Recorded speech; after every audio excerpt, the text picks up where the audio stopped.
اعوذ باللہ من الشیطان الرجیم بسم اللہ الرحمن الرحیم طاسین تلک آیات الکتاب المبین لعلک باخع نفسک الا یکونوا مؤمنین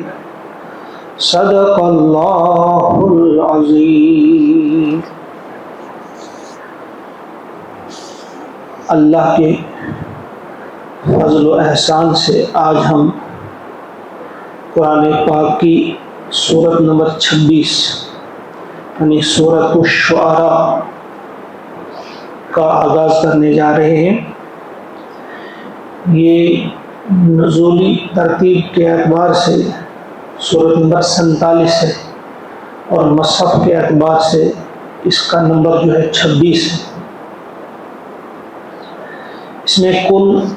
227 آیات ہیں۔ مکی صورتیں جو بھی ہیں ان میں سب سے زیادہ آیات اسی میں ہیں، لیکن رکوع اس کے صرف 11 ہیں۔ چھوٹی چھوٹی آیات ہیں یہ، جس طرح مکی صورتوں کی اکثر ہیں بالکل چھوٹی چھوٹی آیات۔ تو 227 آیات ہیں، رکوع اس کے 11 ہیں، اور اس کی آخری جو 4 آیات ہیں کچھ علماء کے نزدیک آخری 4 آیات جو ہے وہ مدنی ہیں، یعنی مدینہ طیبہ میں نازل ہوئی۔ سورۃ آیت نمبر 224 سے آخر تک۔ تو 224 والی جو آیت ہے اسی میں لفظ آیا ہے الشعراء، اسی کی بنا پہ اس سورت کا نام بھی آیا ہے شعراء۔ قرآن پاک کی ایک سورت الشورى ہے، وہ سورت نمبر 42 ہے، یہ الشعراء ہے، شاعر کی جمع۔ تو 224 آیت نمبر میں وہ آیا ہے۔ اس کے علاوہ 1279 کلمات ہیں اس میں، 5547 حروف ہیں اس سورت میں۔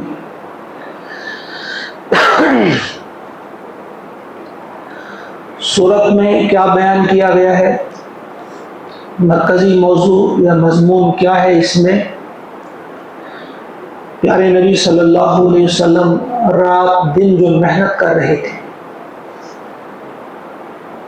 سورج طلوع ہوتے ہی یا روشنی جو ہی پھیل جاتی تھی تو آپ نکلتے تھے،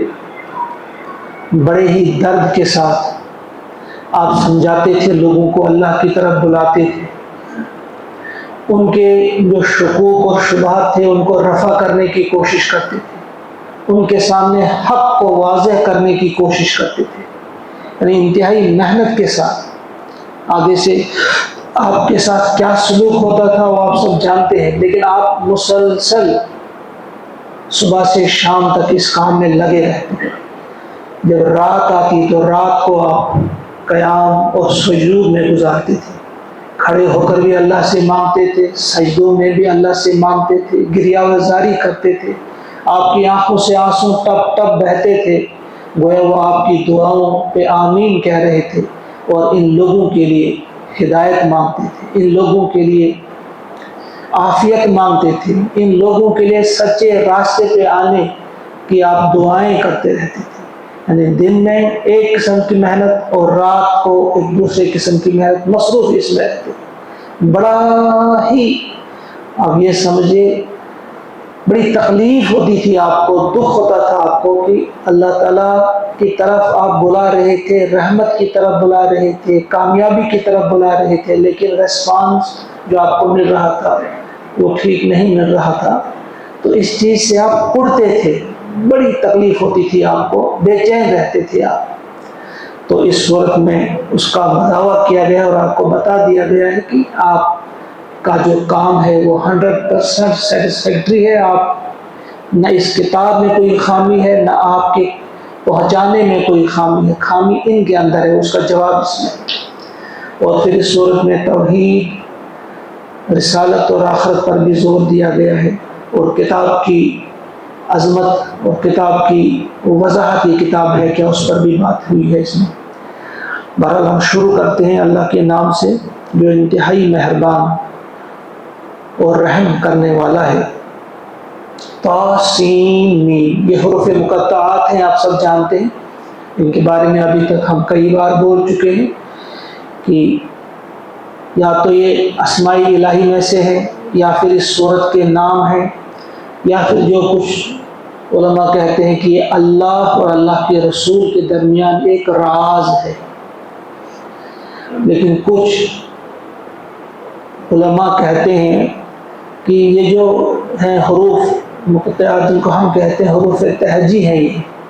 طا سین میم، کہیں الف لام میم، ان کے ذریعے ایک چیلنج ہے لوگوں کو کہ یہی وہ حروف ہیں جن کے ذریعے آپ کلمات بناتے ہیں، الفاظ بناتے ہیں، جملے بناتے ہیں۔ انہی کلمات کے، انہی حروف کے ذریعے یہ کتاب بھی بنی ہے، لکھی گئی ہے۔ ذرا اگر آپ کو کوئی شک و شبہ ہے کہ یہ اللہ کا کلام نہیں ہے، ذرا ان حروف کو استعمال کر کے آپ بھی ایسا کلام بناؤ۔ وہ آغاز میں جو حروف لا کر ایک چیلنج ہے کہ حروف تو وہی ہیں جو تم بھی استعمال کرتے ہو، اور وہی حروف اللہ نے استعمال کیے ہیں، اور یہ کتاب اور یہ کلام آپ کے سامنے رکھا ہے۔ اگر آپ کو شک ہے کہ یہ اللہ کا کلام نہیں، ذرا انہی حروف کو استعمال کر کے بناؤ ذرا کلام۔ اس لیے جہاں بھی آپ دیکھیں گے حروف مقطعات جہاں آئے ہیں، آگے کتاب کا ذکر ہے، گویا اس کے مقابلے میں کتاب کو لا کھڑا کیا ہے کہ دیکھو کتاب، وہی کتاب، الکتاب، اللہ کی کتاب۔ طاسین میم تلک آیات الکتاب المبین، یہ کتاب مبین کی آیات ہے۔ کتاب مبین، روشن کتاب، روشن، جس طرح آفتاب روشن ہے اس طرح سے یہ کتاب روشن ہے۔ آفتاب کو دلیل دینے کی ضرورت نہیں پڑتی کہ میں آفتاب ہوں، وہ خود بتا دیتا ہے کہ وہ آفتاب ہے۔ سارے لوگوں کو ماننا پڑتا ہے، تسلیم کرنا پڑتا ہے۔ اسی طرح سے یہ کتاب بھی آفتاب کی طرح روشن ہے۔ ہر شخص سمجھ سکتا ہے کہ یہ اللہ کی کتاب ہے، ہر شخص سمجھ سکتا ہے کہ اس نے ساری حقیقتوں سے پردہ اٹھا دیا ہے۔ ہر شخص جانتا ہے کہ اس نے حق کو حق اور باطل کو باطل کر کے دکھایا ہے۔ تو اس کے روشن کتاب ہونے کے ایک معنی تو یہ ہے کہ یہ بالکل روز روشن کی طرح واضح ہے کہ یہ اللہ کی کتاب ہے۔ دوسرے اس کے معنی ہے کہ اس کتاب نے جس طرح سے وضاحت کی ہے باتوں کی، جس طرح سے اس نے دکھا دیا ہے سیدھا راستہ کون سا ہے اور ٹیڑھا راستہ کون سا ہے، حق کیا ہے، باطل کیا ہے، سچ کیا ہے، جھوٹ کیا ہے، جنت کا راستہ کون سا ہے اور جہنم کا راستہ کون سا ہے، عزت کی راہ کون سی ہے اور ذلت کی راہ کون سی ہے۔ جس طرح سے اس نے واضح کیا ہے کفر کو، شرک کو، بدعات کو، گمراہی کو بالکل واضح کر دیا ہے۔ اگر کوئی شخص نہیں مانتا یہ الگ بات ہے، کوئی مانے یا نہ مانے، لیکن اس نے واضح کر دی ہے بات کو۔ کوئی بھی شخص یہ بہانہ نہیں بنا سکے گا کل اللہ کی بارگاہ میں کہ مجھے معلوم ہی نہیں تھا، مجھے سمجھ ہی نہیں آئی تھی یہ کتاب کہ سیدھا راستہ کون سا ہے، مجھے پتہ ہی نہیں چلا کہ حق کیا ہے، مجھے پتہ ہی، مجھے سمجھ ہی نہیں آئی فلاں آیت کی کہ یہ کس طرح سے باطل کو واضح کرتی ہے، حق کو واضح کرتی ہے۔ کوئی کہہ نہیں سکتا، کوئی بہانہ نہیں بنا سکتا۔ اسی اعتبار سے اس کا نام کتاب مبین ہے، یعنی بالکل کوئی گیا گزرا انسان بھی ہو، کم فہم کم علم بھی ہو، وہ بھی اس کتاب کو سمجھ سکتا ہے کہ سیدھا راستہ کون سا ہے اور ٹیڑھا راستہ کون سا ہے، حقیقت کیا ہے اور خرافات کیا ہے، اس کے سامنے یہ واضح ہو جاتا ہے۔ تو فرمایا تلک آیات الکتاب المبین، یہ کتاب مبین، روشن کتاب کی یہ آیات ہیں، روشن کتاب کی یہ نشانیاں ہیں، آیات ہیں۔ اب وہ بات جو آغاز میں کہی گئی تھی کہ آپ کس قدر محنت کر رہے تھے دن اور رات، اور رسپانس جب آپ کو ٹھیک طرح سے نہیں ملتا تھا، اس کے بارے میں فرمایا لعلک باخع نفسک۔ لعل قرآن پاک میں دو معنوں میں استعمال ہوا ہے، ایک شاید اور ایک تاکید، لیکن یہاں شاید کے معنی میں لعلک، شاید کہ آپ باخع ہلاک کر لیں گے نفس کا اپنے آپ کو، شاید کہ آپ اپنے آپ کو ہلاک کر دیں گے، اللہ یکونوا مؤمنین، ان کی لا نہیں، یکونوا وہ بن رہے ہیں، وہ ہو رہے ہیں، مومنین مومن، یعنی اس غم میں کہ وہ ایمان نہیں لا رہے ہیں، شاید کہ آپ اپنے آپ کو ہی ہلاک کر دیں۔ یہ جو باخئن ہے، اصل میں بخا یا بخاؤن اس رگ کو کہتے ہیں جو ریڑھ کی ہڈی میں سے گزر کر حلق پہ آ جاتی ہے۔ تو جس وقت ذبح کیا جاتا ہے جانور،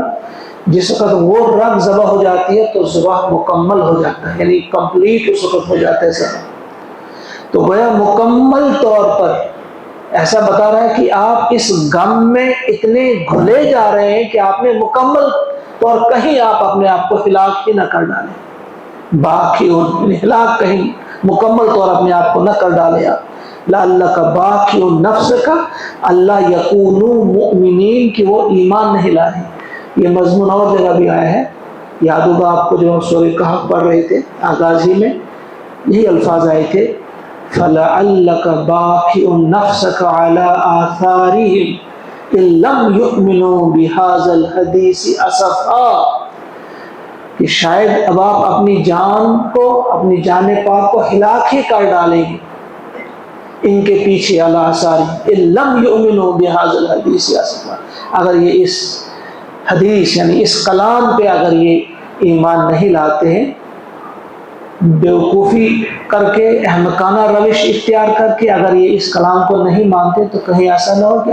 آپ اپنے آپ ہی کو ہلاک کر دیں گے اس غم میں۔ نہیں، اتنے بے چین آپ رہتے تھے، وہی فرمایا لعلک باخع نفسک الا یکونوا مؤمنین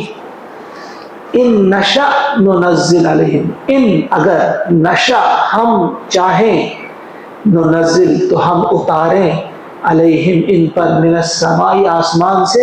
آیتن کوئی نشانی، فظلت تو وہ ہو جائیں یا جھک جائیں، اعناقہم ان کی گردنیں، لہا اس کے آگے، خاضعین پست ہو کر، یعنی اگر ہم چاہیں تو ہم ایسی کوئی نشانی آسمان سے اتار سکتے ہیں کہ ان کو چارہ ہی نہیں لگے گا پھر کہ اس کے سامنے گردن جھکا دیں، اس کے سامنے بالکل وہ بات مان جائیں، ایمان لے آئیں۔ لیکن ہمارا یہ طریقہ نہیں کہ ہم زبردستی کسی کو منوائیں، طاقت کے ذریعے منوائیں۔ وہ جو بار بار ان سے مطالبہ کیا جا رہا تھا کہ کوئی معجزہ دکھاؤ، معجزہ دکھاؤ، تو پیارے نبی سے فرمایا جا رہا ہے کہ دیکھو آپ کیوں پریشان ہو رہے ہیں، یہ ہمارے اختیار میں ہے، اگر ہم چاہیں تو ہم اتار سکتے ہیں کوئی ایسا معجزہ، کوئی ایسی آیت، لیکن یہ ہمارے اس جو ہمارا کریشن پلان ہے اس کے خلاف ہے کہ ہم کسی کو زبردستی مجبور کریں ایمان لانے کے لیے۔ ہم تو یہ چاہتے ہیں کہ ان آیات کو دیکھ کر اور آفاق اور انفس کی آیات پر غور و فکر کر کے اور قرآنی آیات پہ غور و فکر کر کے یہ سیدھا راستہ اختیار کریں، زبردستی نہیں۔ تو وہی بات اس آیت میں فرمائی جا رہی ہے کہ اگر ہم چاہتے ہیں، یہ ہمارے اختیار سے باہر نہیں، ہمارے لیے کوئی مشکل نہیں، اگر ہم چاہیں تو ایسا معجزہ دکھا سکتے ہیں، ایسی آیت ہم نازل کر سکتے ہیں آسمان سے کہ ان کی گردنیں پھر اس کے سامنے جھک جائیں گے، لیکن یہ ہمارا طریقہ نہیں۔ وَمَا يَأْتِيهِم مِّن ذِكْرٍ، اور ما یاتیہم نہیں آئی ان کے پاس، من ذکر کوئی نصیحت، من الرحمن الرحمن کی طرف سے، محدث نئی تازہ، یعنی جب بھی کوئی نئی اور تازہ نصیحت ان کے پاس آئی الرحمن کی طرف سے، الا کانوا عنہ معرضین، تو اس سے یہ روگردانی انہوں نے کی، اس سے انہوں نے منہ پھیرا۔ جب بھی کوئی نئی نصیحت آئی، یہاں کس کی طرف سے آئی؟ الرحمن کی طرف سے، لفظ الرحمن استعمال کیا۔ بہت سارے نام ہیں اللہ کے، کوئی بھی استعمال کر سکتے، الرحمن کیوں؟ یعنی وہ ایسی نصیحت تھی جس میں رحمت ہی رحمت تھی ان کے لیے، لیکن ذرا ان کی بیوقوفی کا اندازہ کوئی کرے، کوئی شخص سوچے ذرا کہ اپنے ان پر رحمت کا نزول ہو رہا تھا، اس رحمت سے یہ بھاگ رہے ہیں، اس سے منہ موڑ رہے ہیں، جب بھی کوئی نصیحت ان کے پاس آتی ہے الرحمن کی طرف سے، رحیم اور رحمان پیغمبر، رحمان اللہ کی طرف سے، اس ہستی کی طرف سے جو الرحمن ہے، جب کوئی نصیحت ان کی طرف آتی ہے تو نئی نصیحت آتی ہے تو اسے منہ موڑتے ہیں۔ فقد کذبوا، پس بے شک انہوں نے جھٹلایا، فسیأتیہم، تو جلدی ہی ان کے پاس آئیں گی، انباء، نبأ کی جمع خبریں، جلدی ہی ان کے پاس خبریں ایسی آئیں گی، ما کانوا بہ یستہزئون، اس چیز کے بارے میں جس کے بارے میں یہ مذاق اڑاتے تھے،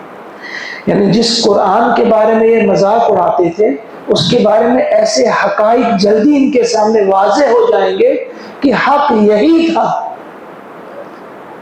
حق تو یہی تھا، مان جائیں گے۔ کس انداز سے مان جائیں گے؟ وہ مفسرین نے لکھا ہے یا تو یہیں پہ ان پہ جب جوتے برسیں گے، جب ان پہ عذاب الہی نازل ہوگا، کیونکہ باتوں سے نہیں ماننے والے، جب ان پہ شدت اختیار کی جائے گی، جب کبھی بدر میں اور کبھی کہیں ان کو جو شکست ملے گی تو اس وقت بھی یہ مان جائیں گے، اور دوسرے اس کا مفہوم یہ ہے کہ قیامت کے دن تو مان ہی جائیں گے، اس دن تو بار بار یہ کہیں گے کاش ہم نے وہاں مانا ہوتا، اب ہماری سمجھ میں بات تو آ گئی، کاش اس وقت ہم نے سمجھی، اس وقت ہم نے اس سے منہ موڑا، ہم تک نصیحت پہنچی تھی مگر فکذبنا وقلنا ما نزل اللہ من شیء، ہم نے کہا کہ ہاں آئی تھی ہم تک یہ نصیحت، لیکن ہم نے کہا نہیں یہ اللہ کی طرف سے نہیں، ہم یہی کہہ رہے تھے، اس وقت ہم پتہ نہیں کیا کیا کہیں گے، اس وقت وہ سمجھ جائیں گے۔ یہاں انباء کہا گیا، نبأ نہیں کہا، اس کا مطلب مختلف طریقوں سے یہ سمجھ جائیں گے، کبھی ان پر جب ذلت مسلط ہوگی، کبھی ان پر جب عذاب نازل ہوگا، کبھی ان پر جب مشکل کامیابی دیکھیں گے مسلمانوں کی، مومنوں کی، تو اس وقت وہ مختلف خبریں کہا گیا ہے، مختلف طریقوں سے ان کی سمجھ میں یہ بات آ جائے گی۔ یہ 6 آیات مکمل ہوئی، آج یہیں پہ ہم بس کرتے ہیں، اللہ سے دعا کرتے ہیں کہ جس صورت کا ہم نے آج آغاز کیا ہے، اللہ تعالیٰ ہمیں اس صورت کو ٹھیک ٹھیک طرح سے سمجھنے کی توفیق عطا فرمائے، اور اس نیت کے ساتھ سمجھنے کی توفیق دے کہ واقعی اسے ہم اپنا رہنما بنائیں گے، امام بنائیں گے۔ اللہم اجعل القرآن ربیع قلوبنا ونور ابصارنا وشفاء صدورنا وذہاب حمومنا وغمومنا، ربنا تقبل منا انک انت السمیع العلیم، آمین۔ السلام علیکم ورحمۃ اللہ۔